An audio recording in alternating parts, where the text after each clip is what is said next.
Well, thank you, everybody. 1 year ago, I was here at RJC as a member of the Florida House of Representatives. I never in my wildest imagination would have thought 1 year later I would be America's newest Jewish Republican congressman. But God has a plan for us all.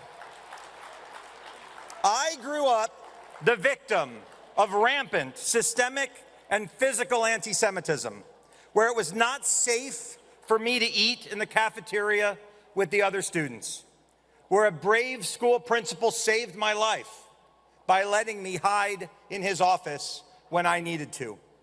Facing violence no 12-year-old ever should have to, on the day of my bar mitzvah, I promised I would do everything that I could to make sure my children did not face what I did. And for 8 years, as a member of the Florida legislature, I worked hard to deliver on that promise, to make Florida the safest place in America to be Jewish. Those of you who are from Florida know that. We were the first state to adopt the IRA definition of anti-Semitism, to name CARE a terrorist organization, to ensure Jewish day schools had adequate security, and to make sure terrorist encampments could never take hold at Florida's universities. Every one of those was my bill. But October 7th showed me that I had not done enough. Like many of you, I made it my mission to make Donald J. Trump our next president. I saw him, and I still do, as the world's last best hope. Imagine where we would be if Kamala Harris had won. I skipped my own victory party to the Florida Senate to be there to celebrate President Trump's win. I breathed a sigh of relief. I thought that my work was done. Well, man plans and God laughs. 2 weeks later, before I even had a chance to take my oath of office as a member of the Florida Senate, President Trump asked me to run for Congress to replace Mike Waltz, our new UN ambassador. It was not my plan. It certainly wasn't my family's. But God puts us where he wants us to be. 7 months ago, on this exact day, I got elected to Congress. And I see so many friends in the audience who made that happen. Barbara Feingold was there the night I spoke to the president. My mom died 5 days before President Trump asked me to run. And she's my honorary Jewish grandmother. My honorary Jewish mother, she'll be mad at me now. Matt Brooks and Norm Coleman and Matt Bogdanoff made an exception to the RJC's primary endorsement policy to endorse me the day I announced. Now, when you're on the home team, you ought to get that exception. Mark Levin featured me on his show. I ran against a guy, it was crazy, who marketed himself literally, marketed himself as a Muslim bisexual, because those go together, drug addict. I swear. Yet he raised $15 million in small dollar donations from a country whose first name starts with Q in order to run against me. But all of you helped me get there. And for the last 7 months, I've tried to make you proud. I'm the first member of Congress in American history to wear a kipah.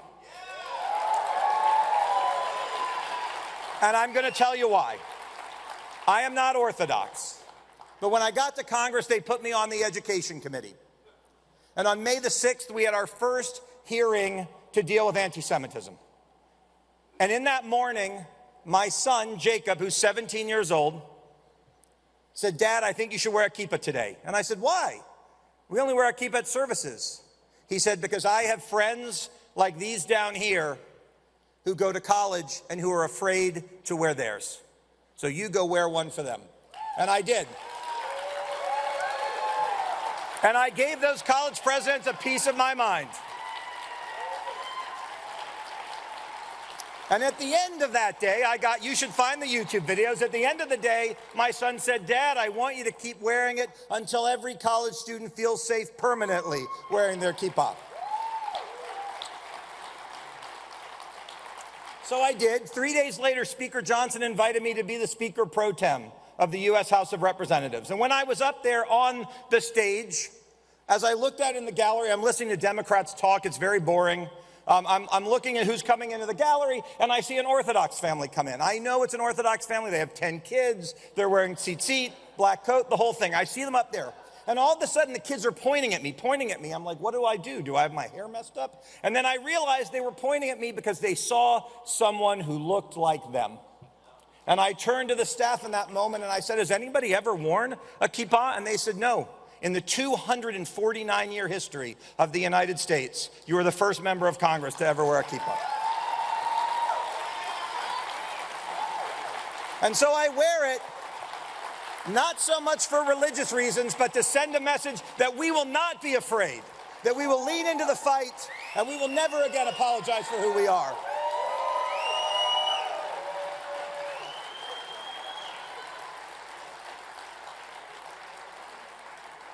You know, I have a lot of stories I could tell about what I've done to beat up the left. I called Ilhan Omar and Rashida Tlaib Muslim terrorists. They didn't like it very much. I said, the truth is an absolute defense. I've called for Zohran Mandami to be deported.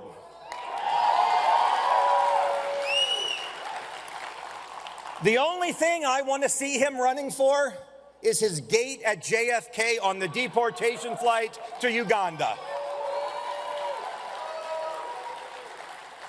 And I think we have to face a hard truth. If you think about, look at the polling in New York.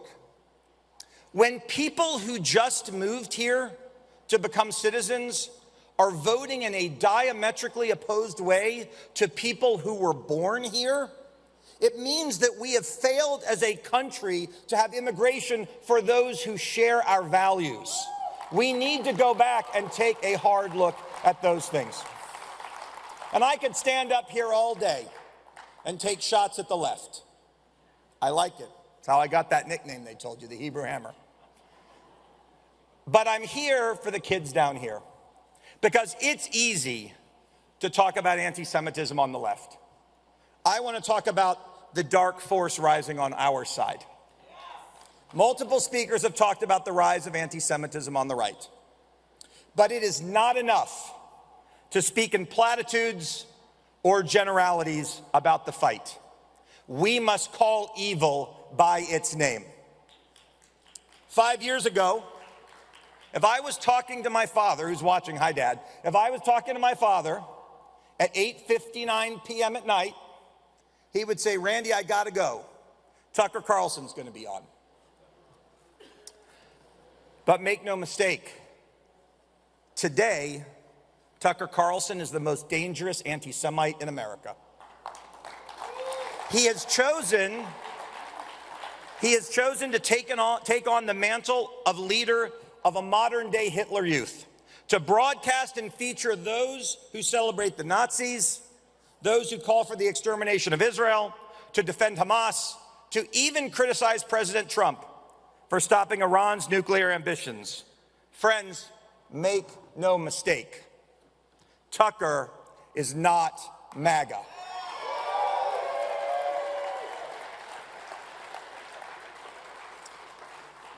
Tucker's fall from grace has been one of the most extraordinary implosions in political history.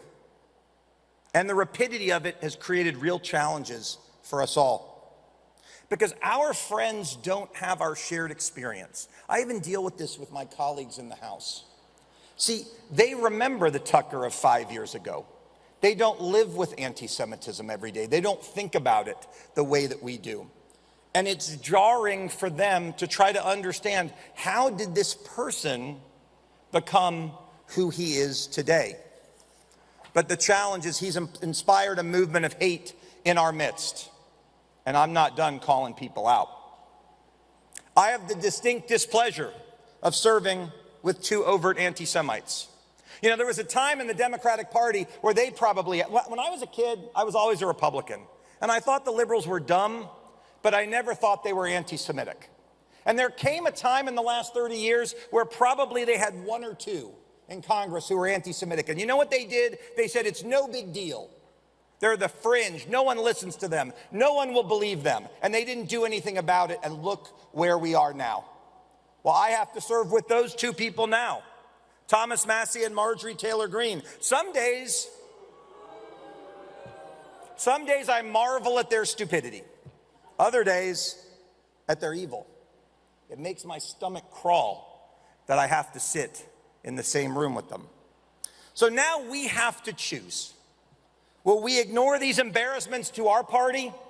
Will we pretend they don't matter or that they don't exist? Will we make the same mistakes that Democrats made so many years ago? I know what I'm going to choose. I'm going to choose to fight. For organizations like the Heritage Foundation, whose CEO stated that opposing Tucker's bigotry makes us some kind of venomous coalition. I thought about actually printing that out and putting it right here, venomous coalition over our name. I guess I need to find a pet snake. I was supposed to do an event with Heritage next week, I think on Wednesday. They don't know what I'm about to tell you. Right now we're canceling it.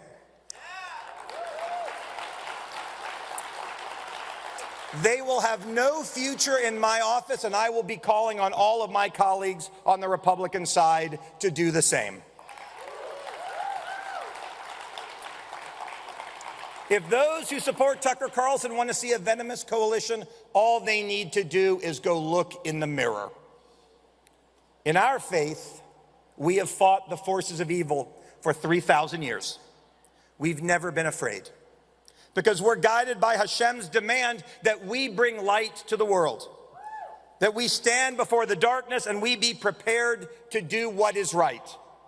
God puts us where he wants us to be, not just for me as a congressman, but for all of you, for all of these kids down here, for all of you in the audience. God wants you to be right here, right now, engaged in that fight. And today in this room and at this time, we speak with one loud and convincing truth. We will not let our party fall to this darkness.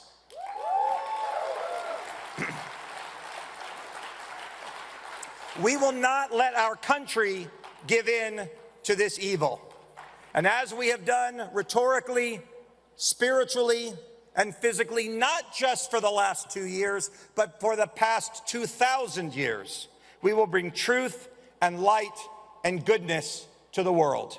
We will fight together with RJC, with Matt Brooks, Norm Coleman, with Speaker Johnson, and the greatest friend, not that just Israel has ever had, but American Jews have ever had, President Donald J. Trump.